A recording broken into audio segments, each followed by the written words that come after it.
Definitely, it's there.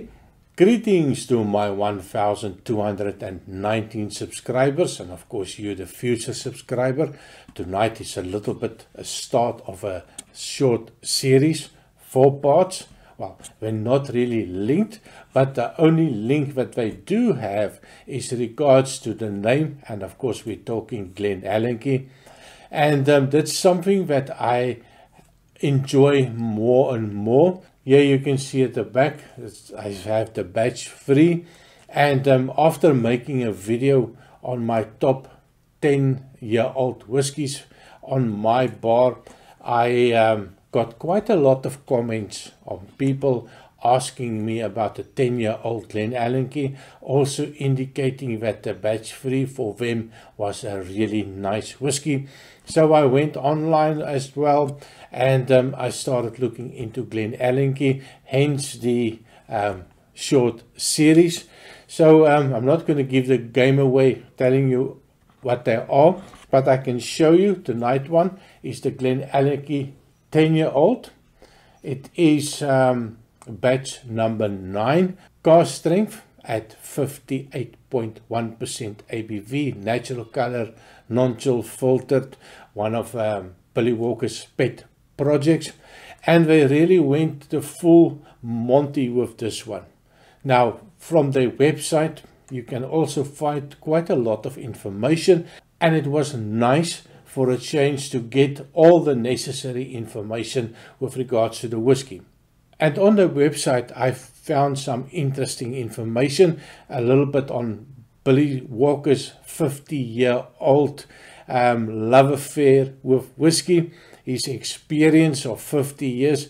That means that he knows a lot about whiskey. In my mind, I've been drinking it for 35 years. He's been making it for 50 years. So I think it is a good combination between the two of us. Now, what I also like is, and a little bit of shooting themselves in the foot, and I will read for you, is that they talk about Billy Walker's 50 years of experience and his passion for wood management. And I think wood management, of course, is very important to making a really good whiskey. Now, how do they manage it? I don't know. But what they do say is that this batch number 9, the one that we are going to try to write, is made with perfection in mind from their website.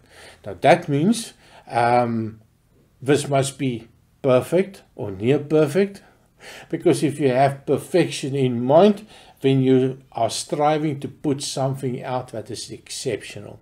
Now they use a couple of wood maturations or casks that they are using. They have the Pedro Ximénez, which is definitely ticking the first box for me. They also have the Oloroso sherry box, and then they also add a third cask, which is maybe a little bit of an overkill, but they have a third cask in the Rioja barrique wine cask. So 3 casks in this one, and they also use medium charred and medium roasted American white oak. Now that is quite a lot of wood influences, with all the different elements bringing something that might be perfection. Well, we'll see about that. So I also have 3 other whiskies that we will be talking about.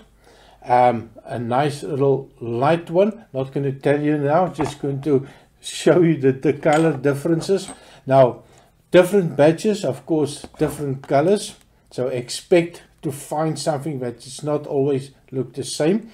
The next bottle, a little bit darker, and then of course the last one is a freaking almost Coca-Cola in color. So quite looking forward to them. Now, as you can see, all of them have numbers on, so I was not sure which one to start off with. Of course, and I thought to myself, start with the beginning, start number 1, and of course this is the 10-year-old. So I did pour this one maybe 10-15 minutes ago, just to give it a little bit of breathing space. As you can see, the color, nice golden, amber, mahogany, dark color to it.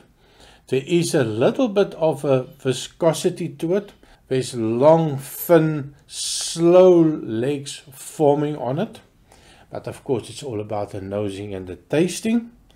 And, well, on the nose. Cheers. Now, natural color, non-chill filtered, alcohol level at 58.1% ABV. So I expect a punch in the nose. I expect if you agitate it, it's going to be dangerous. And it is quite hot on the nose. That alcohol is definitely there. Now, if you really agitate it, definitely it's there. But give it a 2-3 seconds, and then it just settles down to a lovely, sweet, little strawberry jam, wood influences. There is that, well, when I also thought about the color, that mahogany, that woody, now I get it on the nose. Now, it can be power of suggestion, but I get that earthy, woody note, a little bit of a stained wood, but it's like a dark wood. Maybe it's a little bit of a rose wood, that dusty note that you get. But that's what I get. I also get a little bit of a vanilla, dark fruits, dried fruit, that raisins, a little bit dates, plums. It's really sweet on the nose. I get a hint of a cinnamon, and then, not always, but every now and again, especially if your nose are not too close to it, I get a smell of a hot cross bun. Just that hint of a hot cross bun. And what I also get is a little bit of oatmeal that's cooking in a stove in a little distance, that little oatmeal note. That's the first time that I pick up an oatmeal. And then, of course, that toffee note coming out. And it just becomes sweeter every time that I go back. And I think it's got a little to do with the alcohol that's bringing up this lovely flavors, that high alcohol. And then sometimes I forget and I give it a little bit of a too much of an agitation. And then it just says, whoa, whoa, whoa, slow down there, young man. Now, it is probably a good idea to add water. Normally, I would not add water to a whiskey. I like the idea of a high strength, but also if you drink it like that, you need to be very careful. Now, for me, I will pour myself a small drink like this, and I will spend an hour on it. There's no need for me to think about the volume that I take in. For me, it is just savoring a nice flavor whiskey. Now, this one, I'm definitely going to try. And maybe add a drop, I'm not sure. If I like it like this, I would rather keep it like that. Now, a lot of people will say I'm stupid of doing that, but that is the way that I like my whiskey. I don't drink a lot of whiskey. I small volume, and of course, it's for me just to enjoy it. So on the taste, cheers.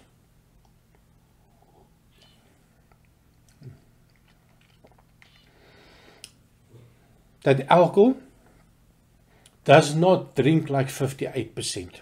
The only way that I know that it's 58.1%, well, I read it, and by the taste.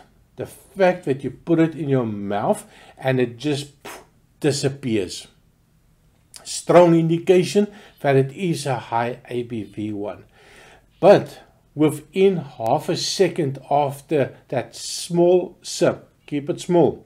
You're not going to put a lot in your mouth. It's going to kill all the taste buds. It's going to burn like crazy, and you're not going to have a pleasant experience.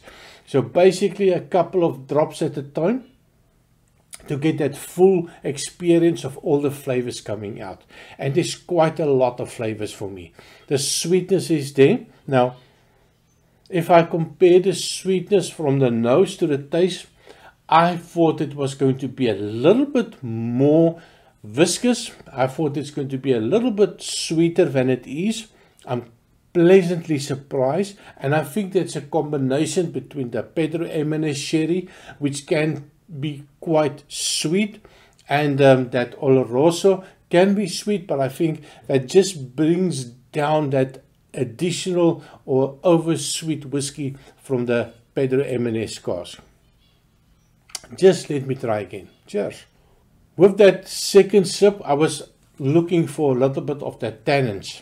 10 years old, that can be pulling out quite a lot of oakiness, a little bit of that bitter notes, a little bit of that dark chocolate note. Now, I am not a fan of overly bitter whiskey, and this one does not disappoint. I don't get any bitter notes. I don't get that espresso note. I don't get that Turkish coffee note. I don't get any tannins that sometimes can be a little bit off-putting. Now, 10 years old, 12 years old can be a little bit over tannin. For this one, for me anyway, it's perfect. I can still feel 2 small sips. I can still feel my mouth watering. I can feel the heat just covers your whole mouth, and I can feel the heat going down. Now, definitely a dangerous one. If you are not used to high ABV whiskey, I suggest that you add a little bit of water to it. Let me just give it one more try. Cheers. So the sweetness is there, but it is not sickening sweet. It's definitely a whiskey for somebody that like sweet whiskies. It's definitely for somebody that like high ABV whiskies, where you decide what is the level you want to drink at. Do you want a full strength? Do you want to bring it down with water? It's all up to you. So you are in control. You're the one that paid the money for it, and you drink it the way that you like it. Now, the sweetness is a little bit higher every time that I go back. There's that raisin notes, that date notes, that dried fruit note. I get a little bit of a dark chocolate note, but not a bitter kind, maybe 60% cacao. So it is a sweetness to it. There's also a little bit of a toffee note coming out. Not a viscous one on the mouth. I think with the high ABV, there's not a lot of an oily note to it. It's a little bit on the dry side, actually. It leaves your mouth a little dry. I think that alcohol just cleans the palate completely with that high ABV. Just give it one more sip. I keep on going back. I think this is going to be quite a dangerous one. Cheers. I think this is something that will make a lot of people happy. Now, there's not a lot left in the glass, but for the sake of experiment and to give you a full idea of what happens with water, I did bring a little bit of water. No dropper, sorry, didn't bring the spoon. So I'm just going to add not a lot. That is maybe a teaspoon of water. I'm going to give it a little bit that shaky. And I must say, it does elevate the sweetness. A lot less sting on the nose. More toffee notes coming out. Definitely more dark chocolate note coming out. Oh, it's like trail mix. That dried fruit with dark chocolate bits. a little bit Christmas cakey. I lost the cinnamon note on it, but I must admit it does help the whiskey a little bit, and a little bit more sweetness. So quite interesting with that little bit of water on the taste. A little bit more oily, a little bit more creamy. Definitely that dark chocolate note is there. That dried fruit notes are there. Oh, this is quite nice, eh? I would definitely recommend adding a couple of drops of water. In this case, I added a teaspoon of water. That high ABV is still there. It is just a little bit less aggressive on the taste, a little bit less aggressive on the nose, and I think a perfect. Not going to add any more water. Now that is my take on the Glenallachie batch 9 10-year-old 58.1% ABV. What is your suggestion? Now this is the latest one. I've seen they have won numerous awards on it. Is it perfection? Aye, perfection indeed. Well, I suppose it cannot be totally perfect, because then it cannot be a batch 10 if you strive for perfection on batch 9. So I'm quite looking forward to the batch 10 coming out. I don't know when. So definitely something I would recommend for people that love the sweet stuff. Give it a try. Let me know in the comment, have you tried it? Is this something that you would encourage your friends to try? And of course, as always, please remember to like and subscribe. All the ad revenue, which is not much, I think I'm currently averaging 10 euros a month, but that money, once they pay out, I give it to children in South Africa. We are supporting 75 children, 85 families, so every cent counts. So that money, along with the Patreon account, I have money.